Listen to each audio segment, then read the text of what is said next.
This is Rachel Chateau with Pride.com, and today I'm speaking with the cast of AMC's Interview with a Vampire. Congratulations on Interview with a Vampire. I'm a huge fan of the books. I read them forever. This is the version I never knew that I desperately needed.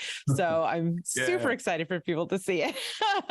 So one of the things that really spoke to me is that in this version, the queer subtext is out the door. It is fully textual, just beyond separating from the previous iterations. Why do you think that was important for this version?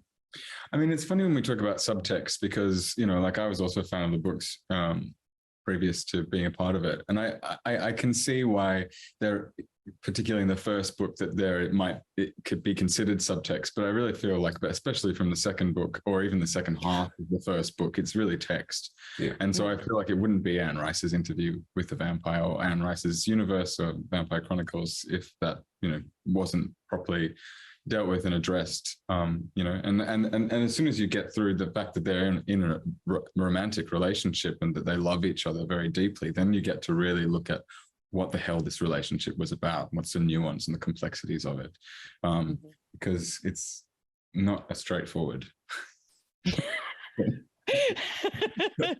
That is true. That is true. Yeah. When I was watching it, I was thinking, and you're right, like later books definitely becomes very textual, but the early sort of seduction scenes, I was thinking like, this is the version of the Interview with the Vampire that I think Anne Rice wanted to write, but maybe couldn't at that time.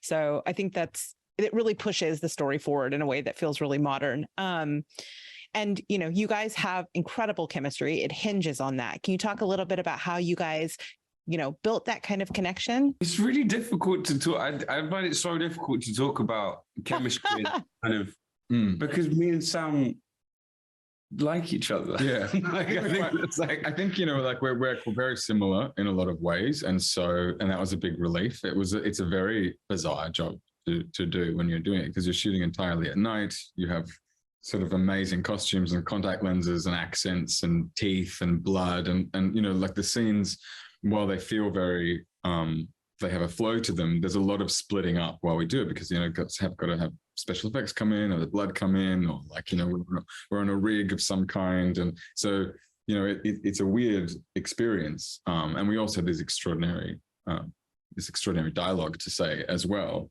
And so to have somebody who's similar can process these things the same way as you and bounce off and decompress with, I think is you know, vital. And it's like the first step is really, it's like you just have a common sort of language that you find and sometimes it clicks and sometimes it doesn't. And we were just lucky that you know. Yeah. Well, it definitely, whatever was clicking, it's clicking on screen. And I guess ultimately that's what matters, right? So, but the thing is there's like all this passion and drama and some toxicity in the relationship. But for me, some of the like moments that really spoke to me and that really grounded it in the humanity were the like moments like the little petty fights between your coffins or like sneaking into the other coffin for a little nookie when you think the kid's asleep. Those moments really brought the relationship to life for me. Did those connect with you guys as well? Yeah. It was always my favorite stuff. The domesticity of their relationship. Yeah, and it is so fun to do that stuff as well because they're so powerful. You know, and they could do so many other things, but they just want to have this, you know, little human life, or you know, give it, you know, try and make a nest and you know, power through together. So I think it's very fun to play that dynamic, you know, of these very powerful beings trying to make home. Yeah.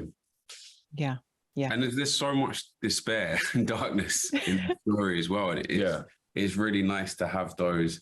I think particularly like from Louis' point of view, so much of what he's grieving is his family and that part of human life.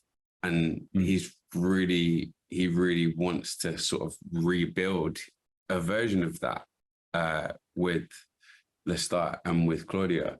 And they're of those scenes too. Yeah. I mean, I think they illuminate the sort of the fullness of the relationship in a way that I wasn't really expecting, but really appreciated. Of course, we have to talk a little bit about the love scenes. Those take a lot of trust. I would love to know how you two approach them. I mean, I think you approach them like you approach any scene, but it's just that we work with an intimacy coordinator, and you just kind of don't know. It's like, what is the story that's being told? Yeah, they're choreographed, and we talked about it, a lot. We talked about what the movements were going to be and how it was going to go, and so it was, it was very planned. It was very planned, really, because like there's a lot of special effects that happen in these scenes as well, so it's Wait, you didn't really fly? Wait, I'm confused. Okay.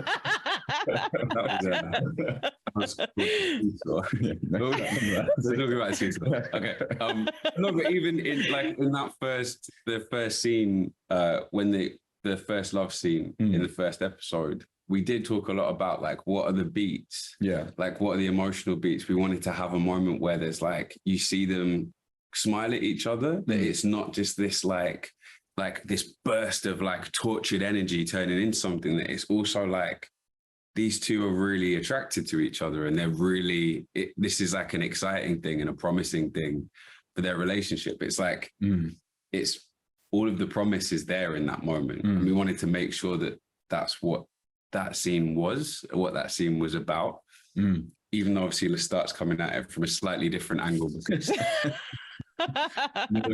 vampire. Yeah. Amazing. So okay. We're down to our running out of time here. So I'm just going to ask you one last silly, fun question if you're up for it. Okay. Yeah. So imagine this is the scenario. You are a lonely vampire and you fire up Vampire Bumble and you start swiping through. What fictional vampire would each of you select to be your eternal companion? The Count. The Count? That's a really good one. Yeah. That's a really good one. Yeah. I have to say Lestat. Yeah. Because, I already live with him and it's yeah.